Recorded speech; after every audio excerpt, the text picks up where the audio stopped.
Hey friends, and welcome in to A Walk Through the Word, Daily Bread with Crystal Fry. I am your host, Crystal Fry, and in today's episode, we're taking a little bit of a different look at Jesus clearing the temple in John chapter 2, verses 13 through 16. Thank you for being here with me today, and I pray that you will listen with an open heart to hear the Word of God speaking to you. All right, friends, let's dive in. God's Word is powerful.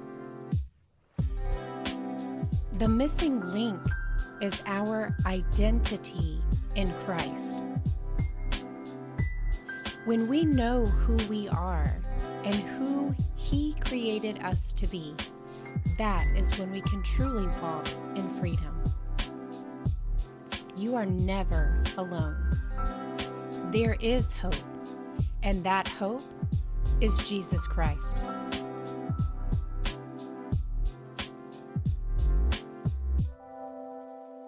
Today we're looking at John chapter 2, verses 13 through 16, which read, When it was almost time for the Jewish Passover, Jesus went up to Jerusalem.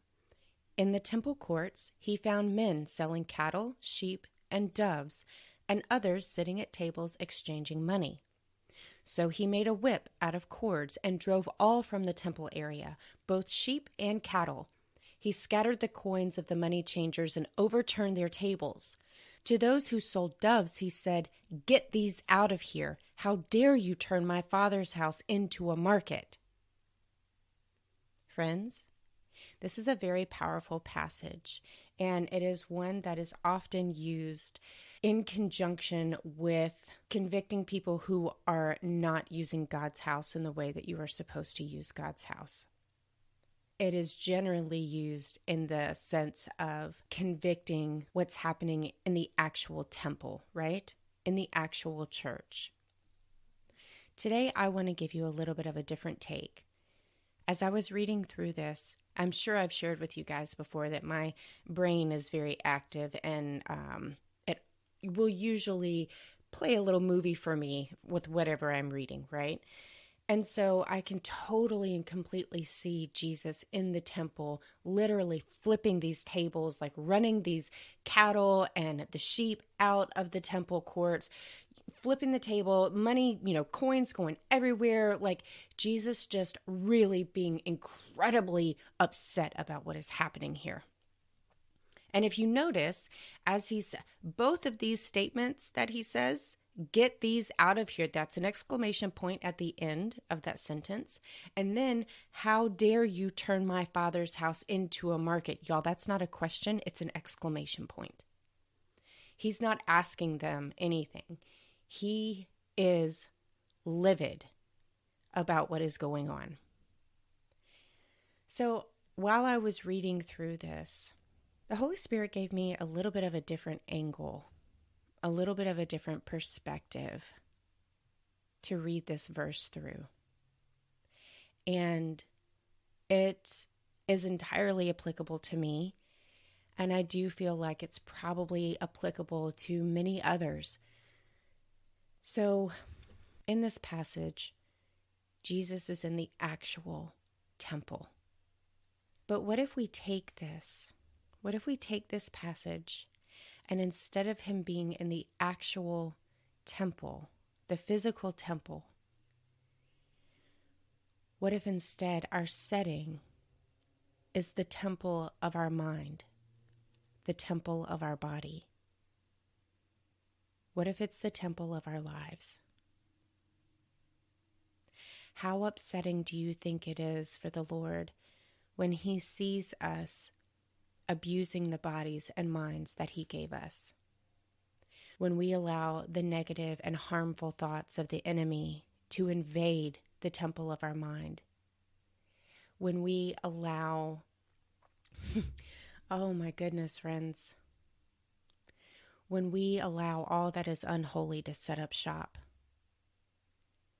When we allow all of the things that we are supposed to turn away from: greed, malice, anger, lust. When we allow all of these things to make themselves comfortable in our minds, in our thoughts, in our bodies, and our actions.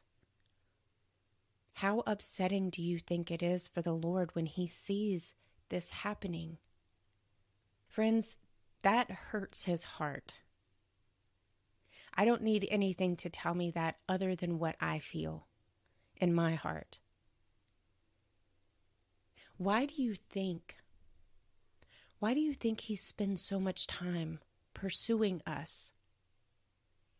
Why do you think that in the parable of the prodigal son, why do you think that as soon as the father saw the son coming toward him, he didn't sit on the porch and wait for him to get to the house? He ran to his son with arms stretched wide and enveloped him in just this massively warm and loving embrace. And then celebrated with a feast because his lost son had come home. Friends, you don't have that much joy over someone returning if you don't love them. And when you love someone the way that God loves us, and you can see the destructive behavior that they're participating in, it hurts your heart. Friends, if you are parents, for any of my parents out there who have children who maybe are a little bit older and maybe they are involved in some things that probably are not the best route for them, you know exactly what I'm talking about here. See, it's easy for us to identify in others. It's much more difficult for us to identify within ourselves because oftentimes we don't. Let's just be real here, guys. Oftentimes, we engage in behaviors that we don't necessarily see as wrong at the time. Or maybe we do, and we do it anyway. So as you think about, a child who, again, is maybe going down the wrong path, and you can see it. You can see how this is just going to go tragically wrong for them, and you just feel helpless to stop it. And you know that there's only so much you can do. There are some lessons in life they're going to have to learn on their own, and they're going to have to learn the hard way. If you know what that feeling is, if you've ever experienced that feeling, imagine then how God feels. You are His child, and if you are filling your head with lies of the enemy, telling yourself that you're not good enough, telling yourself that you're garbage, telling yourself that you don't deserve anything good, that you're not worthy, engaging in behaviors that are going to be destructive both for your mind and for your body and for your soul, don't you think that hurts the Lord's heart? Don't you think that makes Him upset?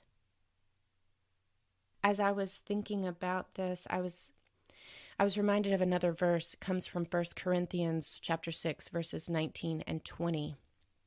This is actually in the section regarding sexual immorality, but this is very applicable to our topic today. This goes beyond just the topic of sexual immorality.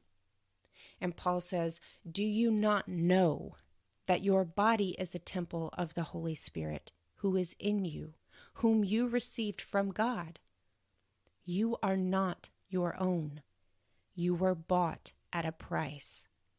Therefore, honor God with your body." Friends, we were bought with the blood of Christ, and that was a significant price to be paid for us.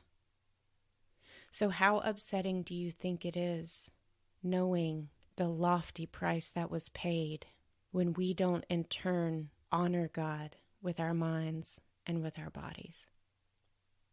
I will admit this one was kind of a tough one for me today because it brought back the memories of my turning point.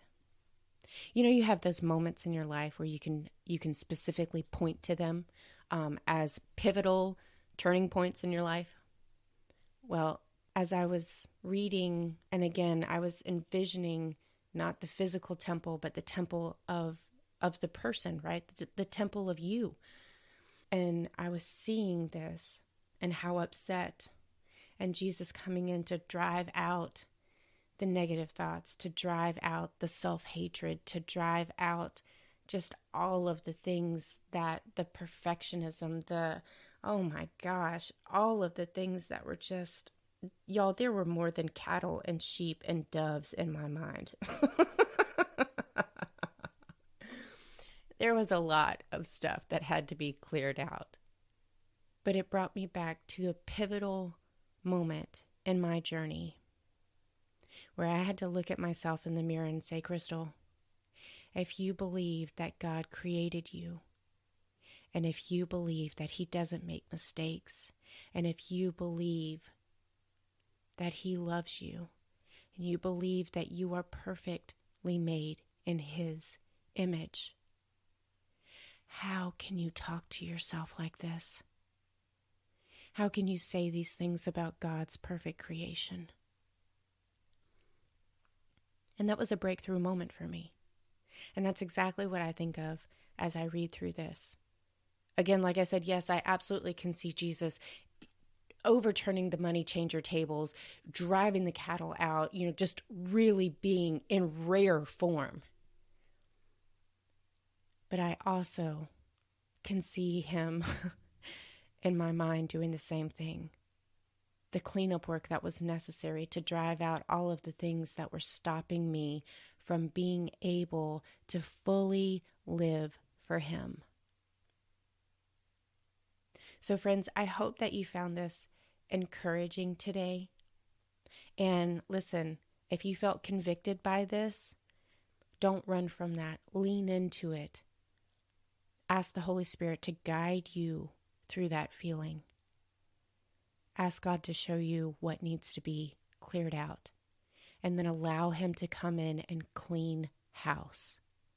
Because all of that stuff, all of that baggage, all of that old hurt, all of that old pain, all of the old bitterness, it's not serving you at all. You are getting zero benefit from that. It's doing nothing but hurting you.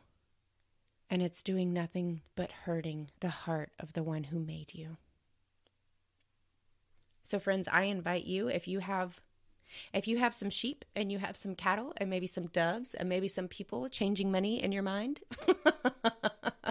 I invite you to invite the Holy Spirit in and clean house. Thank you, friend, for being here with me today. Y'all, it truly is such a blessing to be on this journey with you. And again, I hope that you found today's episode encouraging. I hope that you found it to be something that you can take into your heart, take into your day, and move through it and let it draw you closer to God, because that is the whole reason why I'm here every day with you, is to bring you closer to Him. Now, I invite you to come back and join me tomorrow for our next episode, and we are going to be talking about perfect peace. We'll be in Isaiah chapter 26, verses 3 and 4. Until then. Hey friend, thank you so much for joining me on the show today. It's my pleasure as always to be here with you. If what you listened to today resonated with you, if you enjoyed listening to the show, do me a favor. Go ahead and like and subscribe to this podcast and leave a review. Those reviews are so helpful. I can't even tell you how much I appreciate each and every single one of them. And go ahead and share this episode out with a friend. Invite them along for a walk through the Word, and let's enjoy that daily bread together. See you tomorrow.